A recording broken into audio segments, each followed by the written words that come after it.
आप सभी का बहुत बहुत स्वागत है मेरी छोटी सी प्यारी सी क्लास में, जिसमें आज हम हिंदी साहित्य का पार्ट 3 पढ़ेंगे। ठीक है, जिसमें आज हम लोग, तो आपको क्या करना है, पहले इस वीडियो को क्या करना है, लास्ट तक देखना है, मतलब कि पूरा देखना है। इसके बाद कमेंट करके बताइएगा कैसा लगा आपको वीडियो। ठीक है, तो चलिए, कल हम लोग क्या क्या देखे थे उसके बारे में तो आप लोग जानते ही होंगे। तो आज से हम लोग क्या देखेंगे, आज से हम लोग देखेंगे देवनागरी लिपि में सुधार। तो देवनागरी लिपि में सुधार किसने कराया था? तो सावरकर बंधुओं ने गांधी जी की पत्रिका हरिजन के लिए हिंदी के 12 खड़ी तैयार करी थी। पहला क्वेश्चन क्या बनता है कि गांधी जी की पत्रिका का क्या नाम था? तो उसका नाम था हरिजन। ठीक, उसमें क्या उन्होंने किया था, जो सावरकर बंधुओं थे ना, उन्होंने 12 खड़ी तैयार करी। क्या क्या? अ आ ई ऊ इस मात्रा है।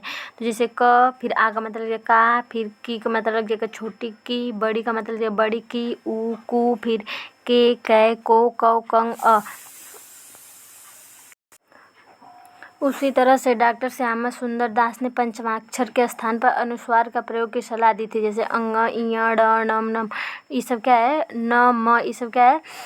पंचमाक्षर। जो ऐसे क ख ग घ अंग, तो पांचवें अक्षर पर आ रहा है ट ठ द द इय, फिर इसके बाद च छ ज ज इय, फिर ट ठ ड ड अ, फिर इसके बाद जो लास्ट में आता है उसको हम क्या कहते हैं? उसको पंचमाक्षर कहते हैं। तो इसकी खोज किसने करा है, मतलब इसके बारे में किसने बताया? तो ये डॉक्टर श्याम सुंदर दास ने। ये भी क्या है? PYQ है। इसके बाद 1935 में क्या हुआ?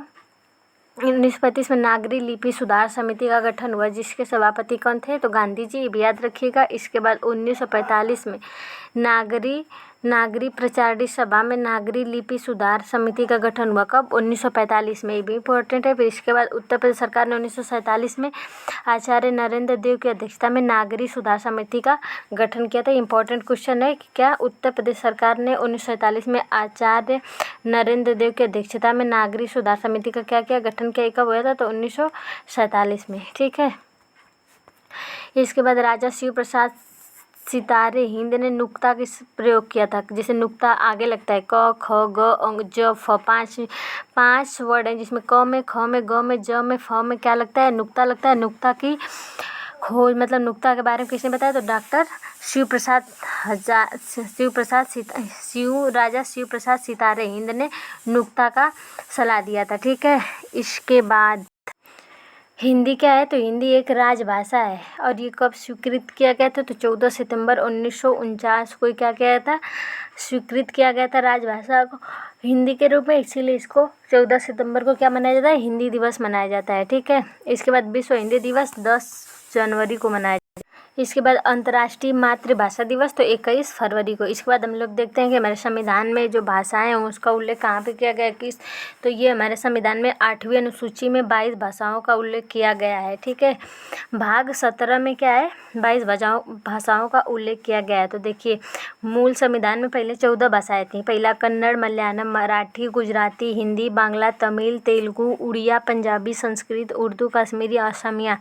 ये क्या थी? पहले 14 भाषाएं थे। फिर इसके बाद 21वां संविधान संशोधन 1967 में कौन जोड़ी गई? सिंधी जोड़ी गई। इंपॉर्टेंट क्वेश्चन है। फिर 71वां संविधान संशोधन में नेपाली, मणिपुरी, कोंकणी, जो कि 1992 में हुआ था। 71वां संविधान संशोधन, इसको नमक से भी याद कर सकते हैं। न से नेपाली, म से मणिपुरी, क से कोंकणी, नमक से। ठीक है, इसके बाद 92वां संविधान संशोधन 2003 में हुआ था। इसमें मैथिली, संथाली, डोंगरी, बोडो 4 भाषाएं जोड़ी गई थी। कुल मिलाकर कितनी हो जाती हैं? तो कुल मिलाकर 22 भाषाएं हो जाती हैं, जो कि आपकी 8वीं अनुसूची में इसका क्या है? उल्लेख है। ठीक है, टोटल 14 + 1 + 3। देखिए, जो 21वां संविधान संशोधन है उसमें एक ही जोड़ी गई थी। कौन? सिंधी। इसके बाद 3 जोड़ी गई थी 71वां में, मणिपुरी, नेपाली, कोंकणी। फिर इसके बाद हमारा आया था 92वां संविधान संशोधन, जिसमें 4 जोड़ी गई थी। पूरा मिलाकर कितना हो जाता है? 22 भाषाएं हमारे मूल संविधान में है। ठीक है, इसके बाद आता है राजभाषा आयोग, जो इसका गठन हुआ था 7 जून 1955 में। इसके अध्यक्ष कौन थे? तो BG खेर थे। एक अध्यक्ष + 20 अन्य सदस्य थे। ठीक है, इसके बाद 20 अन्य सदस्य थे। ठीक है, इसके बाद आता है इसकी रिपोर्ट कब दी गई? तो 1956 में। जब राजभाषा आयोग कब आता है? 1955 में 7 जून को। फिर इसकी रिपोर्ट दी जाती है 1956 में। इसके बाद ये संसद में कब पेश किया गया था? तो 1957 में। ठीक है, इसके बाद आता है संयुक्त संसदीय राजभाषा समिति का गठन होता है, जिसमें 20 सदस्य लोकसभा से, 10 सदस्य राज्यसभा से, फिर एक अध्यक्ष आते हैं कौन, गोविंद बल्लभ पंत। ठीक, इसके बाद ये भी देख लेते हैं। 2 अस्थायी आयोगों के गठन के लिए निर्देश दिए गए। स्थापना राजभाषा 1961 में, वैज्ञानिक और तकनीकी शब्दावली आयोग 1961 में, दोनों एक ही साथ आए थे। ठीक, राजभाषा अधिनियम कब आया था, 1973 में। राजभाषा नियम कब आया था, तो 1976 में। ठीक है, अब थोड़ा सा देख लेते हैं हिंदी व्याकरण के बारे में कि डिक्शनरी ऑफ हिंदुस्तानी लैंग्वेज किसने लिखा था, तो ये जॉन फर्ग्यूसन ने लिखा था। इसके बाद ब्रजभाषा का व्याकरण 1943 में, राजभाषा का प्रथम व्याकरण 1949 में, हिंदी शब्दानुशासन 1957 में। जो किसने लिखा था, तो ये किशोरी प्रसाद वाजपेयी। ठीक है, फिर इसके बाद साहित्य लेखन की परंपरा को किसने सबसे पहले बताया, तो सबसे पहले हिंदी साहित्य का इतिहास फ्रेंच भाषा में फ्रेंच विद्वान जो थे गार्गा द तारसी ने लिखा था। पुस्तक का नाम इस्तवार द लिटरेचर हिंदुस्तानी, जिसका इतिहास साहित्य हिंदी और हिंदुस्तानी,